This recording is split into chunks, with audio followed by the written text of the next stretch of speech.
My name is Emily, and at 35, I'm embracing the whirlwind of motherhood for the first time. Parenthood has been a wild mix of joy and exhaustion, but I've been fortunate to have my circle of incredible friends on my side. We've known each other since we were 13, growing up together through all of life's pivotal moments. Now, 4 of us are navigating the challenges and blessings of motherhood, while Sarah, our 5th, has taken a slightly different path. But she doesn't have children of her own yet. She works at a daycare, honing her skills and knowledge about childcare. Our group has always been close. Jenna, the life of the party, is quick with a joke to lighten any mood. Mia is the thoughtful one, offering advice and a steady presence whenever needed. Then there's Liz, who somehow manages to juggle her career and family life with a grace that leaves us all in awe. Sarah's love for children shines through in everything she does, but sometimes her desire to prove her expertise can come off a bit too strong. On a bright Saturday afternoon, we all gathered at my house. It was meant to be a casual meet-up, just time to relax, catch up, and let the kids play. The living room buzzed with chatter and bursts of laughter as toys lay scattered about. My 5-week-old son napped peacefully in his rocker, oblivious to the lively scene around him. As the afternoon unfolded, the conversation naturally turned toward motherhood. Parenting styles, tricks, and lessons learned. Sarah became particularly animated, eager to share insights from her daycare experience. "It's all about reading the baby's needs before they even start crying," she said, demonstrating a soothing rocking motion she swore by. Jenna, balancing her toddler on her hip, gave a playful nod. "Sounds like magic, Sarah. You'll have to show me that trick the next time Logan starts his evening fuss." Mia's soft voice chimed in. "It's great we can all share what works. Makes the journey a little easier, don't you think?" We all nodded in agreement, including Liz, who was carefully arranging a snack tray in the kitchen. As the sunlight dipped lower, casting a warm glow through the windows, our talk drifted from parenting to personal growth and the challenges we'd all face together. Moments like these always reminded me how unbreakable our bond felt. But just as the conversation flowed, my son's soft whimper broke through the hum of the room, signaling he was awake and hungry. Sarah immediately volunteered, "Let me take him, Emily. A change of scenery might do him good." Grateful for a brief break, I handed him over, watching as Sarah expertly bounced him on her hip. But it didn't take long for his fussing to turn into full-on crying. I knew that cry. It meant he was hungry. I stood up, ready to take him back. "Thanks, Sarah, but he needs to be fed," I said, reaching for him. To my surprise, Sarah sidestepped, a determined look flashing in her eyes. "He's just a bit cranky. I've got this, Emily," she insisted. Jenna and Mia exchanged uneasy glances, sensing the tension in the air. I tried again, my voice firmer this time. "Please, Sarah, he's hungry. I need to feed him." But Sarah didn't budge. Instead, she cradled him closer, as if trying to prove a point. My anxiety spiked. This wasn't like Sarah. She'd never ignored my wishes, especially not when it came to my son. "Sarah," I said more forcefully, "give him to me." The room fell silent. Liz, frozen by the snack table, looked on with concern. Still, Sarah refused to hand him over, her voice rising slightly. "I work with babies all the time, Emily. I know what I'm doing. Just give me a minute." Frustration boiled over. "He doesn't need a minute, Sarah. He needs to eat now," I asserted, stepping closer. The air thickened with tension as Sarah tightened her hold. Her back now turned to me. Her defiance caught me off guard, but my maternal instincts kicked in. Without hesitation, I stepped forward and firmly took my son from her arms.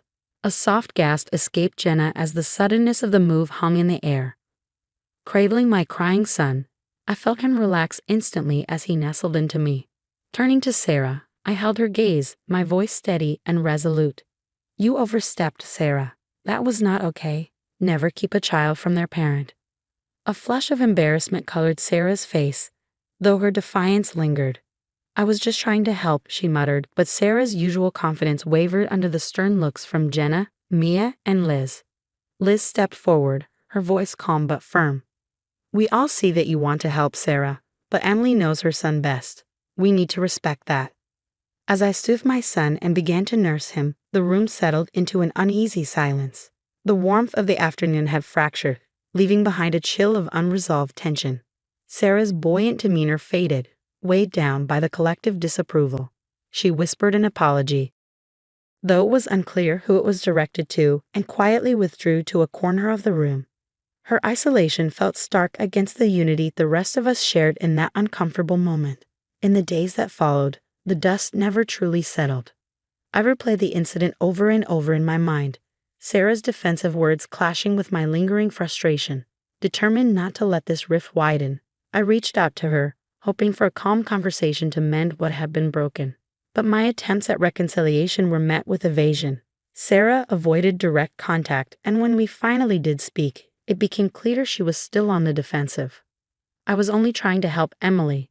You're all acting like I did something terrible," she said, her tone a mix of hurt and accusation. "I know you were trying to help, Sarah," I replied, struggling to keep my voice even as frustration simmered beneath the surface. "But you have to understand, a mother knows her child. You should have handed him over when I asked." "You don't get it," Sarah interrupted, her voice rising with frustration. "I handle babies all the time at work. I know what I'm doing." The conversation spiraled, every attempt at a calm exchange crumbling under the weight of our mutual stubbornness. "Sarah, you didn't respect my role as his mother. That's what hurt me the most," I said, my voice thick with emotion. Instead of acknowledging the impact of her actions, Sarah fired back, "You're just ungrateful. I was helping, and this is the thanks I get." Her words stung, and I could feel the old bonds of friendship fray with each verbal jab.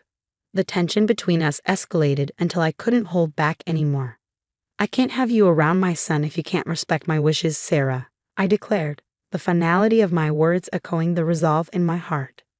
Sarah's face registered shock, then hardened into a mask of defiance. "Fine. If that's how you feel, maybe it's better if I stay away," she retorted, her voice cold. With that, she turned and walked away, leaving me standing in the wreckage of our once close friendship. The next few weeks blurred by, marked by strained group chats and awkward silences. Sarah began to distance herself not just from me, but from Jenna, Mia, and Liz as well. She built a wall around herself, and each of our attempts to reach out only seemed to reinforce it. As time dragged on, the rift between Sarah and the rest of us deepened, playing out most publicly and painfully on social media. One morning, as I scrolled through my feed, my heart sank. Sarah had started posting thinly veiled jabs at us. One post read, "Funny how some people think they know everything just because they're parents." The implication clear to all of us who knew the backstory. Each post added a layer of discomfort and dismay within our group. One afternoon, Jenna called me, her voice tight with frustration. "Have you seen Sarah's latest posts? It's getting out of hand, Emily. It feels like we're being publicly shamed just for protecting our kids." Mia and Liz echoed similar sentiments in our group chat. The situation was spiraling, pulling us into a public spectacle we never wanted. After much discussion, we came to a difficult decision. We agreed to block Sarah, not out of spite. We didn't block Sarah out of spite, but to shield ourselves from the ongoing negativity that had taken over her online persona. The decision to cut ties on social media wasn't easy. "It feels like we're officially closing the door on her," Liz lamented one evening. "But what choice do we have? She's not just crossing lines, she's obliterating them." "It's about more than just our feelings," Mia added. "We can't preach respect and boundaries to our kids and then let Sarah trample over ours." As the reality of our decision sank in, a sense of isolation crept into our group. Without Sarah, there was a palpable gap in our gatherings, her absence a constant reminder of what had happened. Yet that same isolation also brought us closer, forging a stronger bond. The ordeal had been harsh, but it clarified our values as friends and as parents. Our unity grew from shared pain, and with it, a deeper commitment to each other. Still, the fallout wasn't without internal struggles. There were nights I lay awake, questioning whether I could have handled things differently. Could I have been more understanding, less reactive? But every time, I returned to the same truth. The well-being of my child and the integrity of our boundaries as parents had to come first. Even though we had cut ties online, echoes of Sarah's actions lingered. Mutual friends occasionally mentioned her posts, each one a fresh sting. Over time, though, the posts lost their sting and the mentions grew less frequent. Slowly, life began to find a new rhythm. Our tight-knit quartet found solace in our renewed understanding and respect for one another. The ordeal had taught us a painful but vital lesson about the limits of friendship and the non-negotiable role of protecting our children. Several months later, fate intervened with a confrontation we hadn't anticipated. It was a crisp autumn day, and the local community center was hosting its annual fall festival. The event was alive with the sounds of families and laughter. By some twist of fate, our paths crossed with Sarah. As I walked through the crowd with Jenna, Mia, and Liz, our chatter halted when we spotted her standing alone near a craft booth. Time seemed to slow as we approached, the weight of the past heavy between us. Sarah looked different, more subdued, less assured than the friend we remembered. Her eyes met mine, and for a fleeting moment, I saw the glimmer of the old Sarah, the one who laughed with us and shared secrets over coffee. "Emily," Sarah started, her voice hesitant. I've missed you all." Her words lingered in the air, thick with unspoken emotions. Jenny gave my hand a gentle squeeze, a silent show of support. I took a deep breath and addressed the unspoken tension between us. "We've missed what we used to have too, Sarah. But you crossed a line that really hurt." The others nodded, their expressions filled with sadness, but also resolve.